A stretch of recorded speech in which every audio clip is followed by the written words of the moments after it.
Hello everybody, my name is James Turnipseed. Welcome to The Walking Dead episode The Same Boat Recap Review. Heads up, spoilers.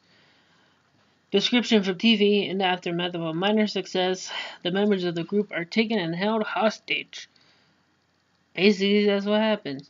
I'll give you the short version and then I'll get into a little bit longer of the episode. So basically, we meet some new characters. Primo, Molly, Paula, I think her name was. I forgot the other two's name. But they're the people that kidnapped Maggie and Carol, and they're part of the Saviors, and they take them into a safe house, and they're doing this thing like we're not trading with Rick. We are trading with Rick. We have other people coming with their walkie-talkies, and they do a weird thing where it's like we're all naked. Which, why you call yourself the Saviors if you're all naked? But okay. Um, so yeah, the short version basically, Carol sees herself in this woman, Paula, and then Maggie kind of sees herself in this other lady that I forgot her name. But doesn't matter because they all die at the end of the episode except for Maggie and Carol. Um, Rick, the whole group is still alive except for the Saviors. Most of the Saviors are dead, um, except for Negan and a few other people. So basically, Carol sees herself in this woman because she talks about how life before and how she was a secretary and her husband was crummy. Her 4 kids are dead. Her boss sucked. That's the first person she killed. And then she got basically nothing out of her life. Kind of like Carol. Carol was a housewife. She got beat on. She's more white trashy-ish. And her daughter died. And now here we are in the apocalypse. And she even talks about how she counted up to double digits of people she killed, and then she stopped counting after that. And previous episode, Carol was like has a journal, like a kill journal of how many people she killed. And now she's up to 20 after this episode, because she kills 2 more. She killed 18 before and talked about it with Maggie for a second, and then says 20 because she killed 2 more people.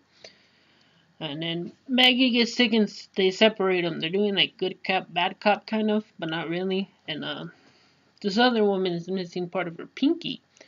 And she's like changing the bandage of it. And Maggie's like, what happened? And then she tells her she stole something. She's like, what'd you steal? What you took? If you get that thumbs up. And then she tells Maggie about how she stole gas to go look for her boyfriend because she was pregnant. And her boyfriend was part of that group that stopped there on the road and got blowed up. That was T's group. And she said she found them blowed up. And then went back and Negan cut her finger off. So Maggie says, like, I'm sorry. She says, no, you're not. And the other lady was pregnant and is not pregnant no more. So then, the whole time I was thinking, like, okay, Carol, because Carol grabbed a rosary off of that body. So it's like, okay, there you go. That's how you're gonna get out of this. Like, clearly Maggie and Carol are better than this group of people. Like, they're gonna get out of it. So then the other dude swings on the Paula chick, and because he's pissed that he got shot in the arm, and they did nothing to Carol. So then he swings on Maggie too, and Carol trips him, and they get into it, and then the Paula chick hits him with the gun, the butt of a gun, and they just kind of leave him over there. And the whole time, this girl called Molly, she's like the older lady, she's kind of heavy, she's a chain smoker, and she's coughing like really bad, which I think you already would do because you're smoking really stale old cigarettes, which is how you get bronchitis. And she's coughing up blood, so she already has like a sickness from smoking. And that's all that happens. And then that gets actiony for like 15 minutes. And Carol breaks free with the rosary. She sharpens it on the ground because they finally contact Rick and are ready to make the trade. And he's just like, okay, 10 minutes, we'll meet you there in this open field. And then the politics, like, that was way too easy. So she starts freaking out, and then she says, like, they're already gonna be here, so we'll just go out and take them one by one through the door. Now what happened when you leave Carol and Maggie separated? So Carol breaks free, goes friends with Maggie. Somehow Maggie got away from the lady. I don't know, she went to the bathroom or something.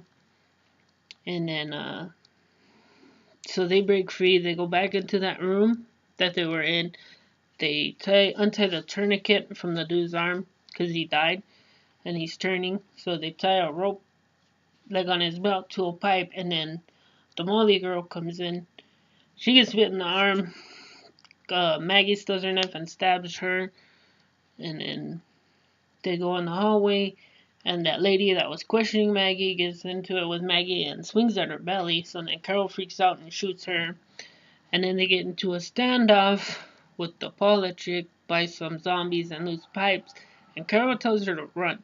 Carol clearly doesn't want to kill her no more until, like, you attack us first type of thing. And then this chick gets impaled and the zombie eats her face, and then the Saviors had a second group coming as backup, so they lock him in a room and set it on fire with a cigarette. Which, why are you wasting rockets, Daryl? And then it gets a cute point where Maggie's pointing the gun at the door, and then on the opposite side it's Glenn with the gun pointed at Maggie, and then everybody hugs, and Daryl asks Carol if she's alright, and then hugs her, and Carol's squeezing the rosary, and you see blood trickle down, and that's how it ends. So there's 3 weeks or 2 weeks till the finale episode, so 2 more episodes, and then the finale, April 3rd. So feel free to do all that cool YouTube stuff you do, and peace. I'm out. Have an awesome week.